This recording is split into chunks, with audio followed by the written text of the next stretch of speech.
Good morning, everybody. So welcome to the first episode of season 2 at Marketing Demystified. We have successfully completed season 1, and we are very pleased to bring to you season 2, which is specifically on sectoral marketing.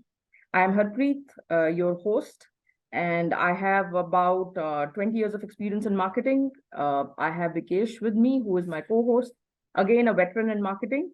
And guest for today with us is Deepak. So in this particular season, we will be focusing on sector-specific marketing, as I said earlier, wherein we would like the experts to talk about what are the different nuances of marketing in their particular sector. So with this, I will request Vikesh also to quickly introduce himself. Hello, everyone. I guess by now you would have already been, aware about who Harpreet and I are and what we do. But a quick short summary: I am a publisher. I've spent about 25 years in book publishing industry. I've worked across leading brands and companies like McGraw-Hill, Pearson, LexisNexis before I started my own venture, Oakbridge Publishing. And I am looking forward to having an interesting conversation with our guest Deepak Srinivasan today. Who's the brand director for one of the largest global edtech companies, Byju's. Welcome, Deepak, and we look forward to hearing your views today on a variety of interesting questions that we have for you. I would request Deepak to introduce yourself briefly. Hey, thanks, Harpreet. Thanks, Vikesh. Thanks for having me over on the season opener. Glad to be here. Quick introduction, have about 10 years of experience spread across analytics, started with analytics, then moved on to sales and marketing. That sales and marketing experience is split across multiple brands. I've started off at Coca-Cola, moved on to GSK, and for the last 2 years, I've been with Byju's on the Edtech side of things. Great. Thank you so much, Deepak. So I echo what Vikesh said. We welcome you on this show. So let us quickly move on to the questions. In this particular format, we would be restricting to question-answer kind of format. So I'll start with the question. So my first question is, what drove you to marketing? Since you said that you were in analytics earlier, what drove you to marketing? I think, Harpreet, I don't know if that was a guess, but, in my career, I actually started in analytics where I was supporting, US-based Fortune 500 clients, working with their consumer market insights team, with their, business development teams. Mm-hmm. That was sort of my first brush with the world of sales and marketing, so to say. I was helping those businesses solve their marketing challenges through, of course, through the medium of data. This was, fairly mature US-based businesses. They were sitting on heaps of data and using that to make really better decisions in their marketing and commercial functions. I think that really piqued my interest in this whole domain. Then ended up pursuing my MBA and, joined the Coca-Cola system. I don't think I could have had a better initiation into this domain than, going through Coke. And I think that's really kept me glued on to this world of marketing. Great. Very interesting. So, Deepak, the next question: how typically, is your marketing team structured? So, what are the different functions? And how do you ensure that you're able to meet the market requirements best with that kind of a structure? Sure. So, how does marketing look like in a Edtech space? Of course, there is a brand team which focuses on specific product lines. When I say product lines, it could be students from grade 4 to 10. It could be your competitive exam segment or even government exams. So Byju's operates across the spectrum. The brand team gets supported by an insights team as well, which helps us decode and understand all things consumer. So when you talk about the insights teams, they keep running a lot of ongoing tracks as well as custom research based on requirements that might come up. There is a fairly large media and partnerships team as well. So this team, centrally manages all media planning, as well as looking at partnerships, assets with, say, media houses, sporting federations, any celebrity endorsements. So a lot of that comes into the play. Given we are a digital first business, therefore, performance marketing is a fairly evolved function within the organization, and all digital spends get channeled through that team. You have a SEO and a content marketing team as well, which helps us, really get the whole organic engine flywheel going for the business. In case of edtech, you'll also, and in fact, if you look at broadly the consumer tech sector as well, you'll see that a lot of organizations also tend to in-house their creative strategy team. So we also have, that happening in-house. I think one bit of a departure from what you would see in typical marketing organizations, we also have fairly evolved, business marketing teams or regional marketing teams, as you would, you can call them whichever way you want. But essentially here, the mandate is to run marketing programs at scale. It could be, something like a school contact program. It could be an offline marketing initiative, which is getting driven in, say, a particular part of the country. And so this team is tasked with that mandate. Interesting. So, like you said, Deepak, so there is a branding team, there is a consumer insights team, then there is a media and a PR team, and then there is an offline marketing team. So with these, and I'm assuming that the new product development would also be sitting somewhere in between, right? So with all these teams or the BUs coming under the ambit of a marketing head, what are some of the KPIs which you have? I wouldn't say at Byju's, but generally, let's say a person who is doing marketing in a publishing industry or in an edtech industry, what are some of the KPIs?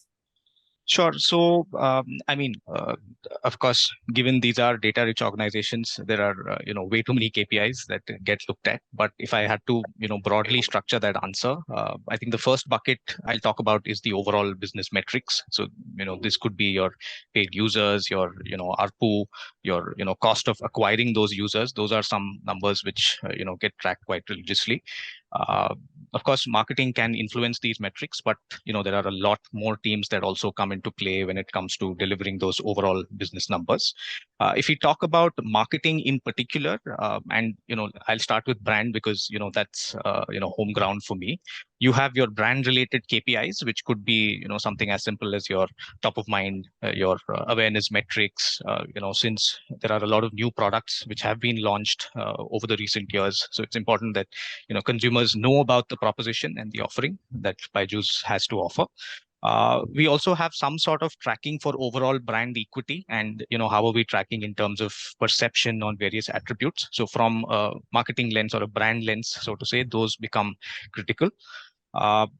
It's also important to look at that across segments. So, when I say segments, this could be people who are, today not within the category, because largely if you look at consumer tech and even edtech for that matter, penetration is still on the lower side. There's still a lot of headroom for this category to expand. So, how are we tracking in that segment versus a segment, who's adopted the category and, is a believer in, say, online tuitions or offline tuitions. I also spoke earlier about the offline marketing or the business marketing aspect. So there is a direct link between demand generation and the activities driven by the marketing team. So therefore, this team is tasked with ensuring that certain actions get driven by consumers. So if I were to give you an example, it could be maybe downloading an app, maybe engaging with the brand through some sort of a national assessment or a scholarship test that might happen across the country, or it could be just somebody simply walking into one of our offline centers. I mean, that's the latest foray, which you'll see a lot of edtech players getting into today. So, there are a bunch of metrics depending on the program that you're talking about. But if I had to, again, zoom out and give you a macro view, it's about, how many consumers you're able to engage at scale and, what is the quality of that interaction. And by quality, I mean, how many of those consumers eventually consider the brand positively or, are up for a conversation about the full program offering. So if I were to, like you said, zoom out and 5 key takeaways. So one is the brand matrix, top of the mind awareness, spontaneous and unspontaneous and unaided and aided. Then there is the lead generation, like you said, ARPU is also there. cost of customer acquisition, and in lead generation, obviously, then number of leads generated versus number converted. So broadly, Absolutely. Absolutely. Yeah. right. Cool. That's quite a lot to measure yourself on, Deepak. Mm. Yeah, but I can understand. I mean, with tech, you get a distinct advantage of being able to have numerous metrics, and then you can also prioritize, which ones really make sense, more sense. So cool.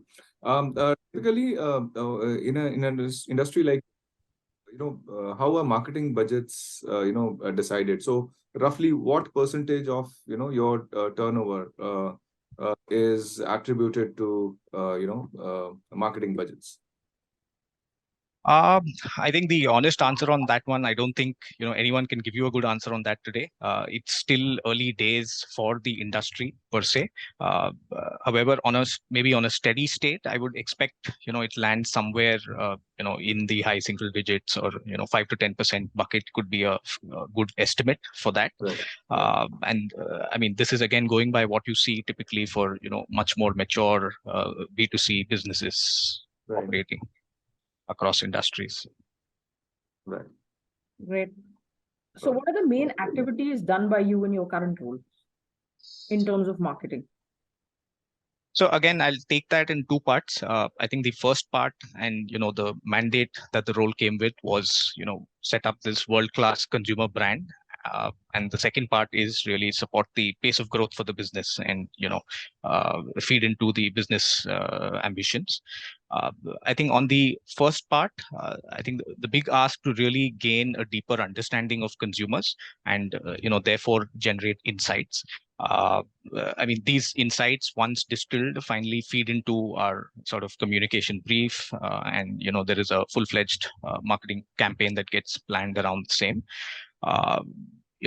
And these insights could come really from anywhere. It could be from within the category. It could come from what we see happening overall in the sector, because there's a lot of action happening globally. There are multiple players trying to solve different parts of the problem, or it could even be something from understanding from culture, because education is one of those pieces which is really it's a core human motivation, that sense of achievement that it gives you. So it's a core need for consumers. Once this gets distilled, we then work with our partners to really put together that whole communication bundle and take it out to the market. It's important to really have a feedback loop, so we're able to track what's worked versus our hypothesis. What did we get right, and where do we need to course correct? So I think that's the ask from the brand side of things. On the other bit, which is lead generation, supporting business growth, I think there the metrics would depend on the sort of program that you're running. You have, let's say if I talk of an offline marketing program, it could be, as Vikesh was mentioning, it could be the number of leads generated, it could be the quality of leads. In the digital space, typically the responsibility for lead generation gets divided, or rather shared between both sales and marketing. Typically when you think of lead generation in maybe an FMCG or a consumer durables context, it's the sales team which is tasked with expanding outlets, expanding reach and availability for the product. But in case of consumer tech brands, and especially in the edtech domain, marketing also plays a critical role in enabling this whole lead generation. So then, if I were to understand, one is consumer insights. So your all activities revolve around two bits. One is consumer insights. Obviously, then consumer insights will feed into product, then pricing, then promotion, and placement is not there because this is edtech. And the second bit, like you said, is business generation. Yeah.